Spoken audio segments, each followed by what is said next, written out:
দেখেন জৈব যৌগে কোন ধরনের বন্ধন থাকে, যদি আপনাকে কোশ্চেন করে বলে আনসারটা কি হবে? সমযোজী বন্ধন। জৈব যৌগে কোন ধরনের বন্ধন থাকে? সমযোজী বন্ধন।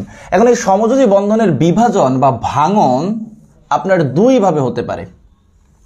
একটা সমযোজী বন্ধনকে আপনি দুই ভাবে ভাঙতে পারেন বা বিভাজন করতে পারেন। একটা হচ্ছে সুষম বিভাজন, আর আরেকটা হচ্ছে বিষম বিভাজন। একটা হচ্ছে সুষম বিভাজন আর আরেকটা হচ্ছে কি বিষম বিভাজন। আচ্ছা, আমরা সুষম বিভাজন, যদি একটা সমযোজী বন্ধনের সুষম বিভাজন ঘটে তখন মুক্তমূলক সৃষ্টি হয়। তাহলে সুষম বিভাজন ঘটলে কি সৃষ্টি হবে? মুক্তমূলক। কিন্তু বিষম বিভাজন ঘটলে ক্যাটায়ন অ্যানায়ন সৃষ্টি হবে, অর্থাৎ ধনাত্মক চার্জযুক্ত একটা আয়ন এবং ঋণাত্মক চার্জযুক্ত একটা আয়ন সৃষ্টি হবে। আমরা একবার ক্লাস 8 থেকে জানি ক্যাটায়ন কি ধনাত্মক চার্জযুক্ত আয়ন আর অ্যানায়ন কি ঋণাত্মক চার্জযুক্ত। একটা এক্সাম্পল দেই, ধরেন আপনার RCl, এই যে আর বলতে এখানে আমরা অ্যালকাইল মূলককে বুঝাইতেছি, যে অ্যালকেন থেকে একটা হাইড্রোজেন অপসারণ করলে যে মূলকটা সৃষ্টি হয়।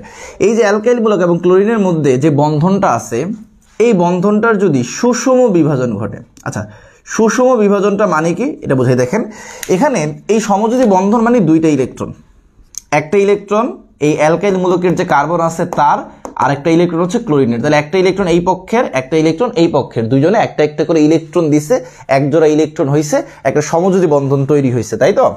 এখন এখানে যদি সুষম বিভাজন ঘটে, অর্থাৎ সুষম বিভাজন হচ্ছে যার ইলেকট্রন আমরা তাকে দিয়ে দিব। ধরেন এই ইলেকট্রনটা অ্যালকাইল মূলকের ইলেকট্রনটা অ্যালকাইল মূলক নিয়ে গেল, ক্লোরিনেরটা ক্লোরিন নিয়ে গেল, তো সেক্ষেত্রে মুক্তমূলক সৃষ্টি হবে। মুক্তমূলক লেখার ক্ষেত্রে আমরা উপরে এভাবে ডিগ্রি সাইন দিই। তাহলে এটা একটা মুক্তমূলক, এটা একটা মুক্তমূলক। বাট এদের মধ্যে যদি বিষম বিভাজন হইতো,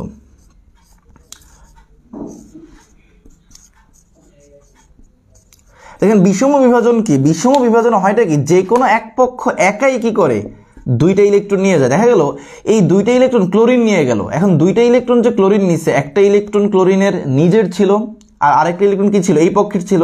তো ক্লোরিন যেহেতু একটা ইলেকট্রন বেশি নিছে, আমরা বলতে পারি না যে এই পক্ষ একটা ইলেকট্রন ক্লোরিনকে দান করছে, তখন এটার উপর হবে প্লাস আর ক্লোরিনের উপর হবে কি মাইনাস। তাহলে দেখেন যার যার ইলেকট্রন তাকে যদি সুষম বন্টন করা হয়, যে ইলেকট্রন দিছে তাকে আমরা তারটা দিয়ে দিলাম, দুইটা ইলেকট্রনের মধ্যে দুইটা ইলেকট্রন দুই পক্ষের মধ্যে ভাগ করে দিলাম, সেটা হচ্ছে সুষম বিভাজন। সেক্ষেত্রে মুক্তমূলক বা ফ্রি রেডিকল উৎপন্ন হবে। আর যদি বিষম বিভাজন হয়, যে দুই পক্ষের যে কোনো এক পক্ষ একাই দুইটা ইলেকট্রন নিয়ে চলে গেছে, তখন ওই পক্ষটা হবে মাইনাস আর অপর পক্ষটা হবে কি প্লাস। তাহলে সুষম বিভাজন ঘটলে আপনার মুক্তমূলক বা ফ্রি রেডিকল উৎপন্ন হয়, আর বিষম বিভাজন হলে আপনার ক্যাটায়ন এবং অ্যানায়ন সৃষ্টি হয়। এখন দেখেন এই যে কার্বনের উপরে যদি প্লাস দেখেন, এটা একটা ক্যাটায়ন, বাট এটাকে আমরা বলি কার্বোক্যাটায়ন, মানে কার্বন প্লাস ক্যাটায়ন আমরা একসাথে বলি কার্বোক্যাটায়ন।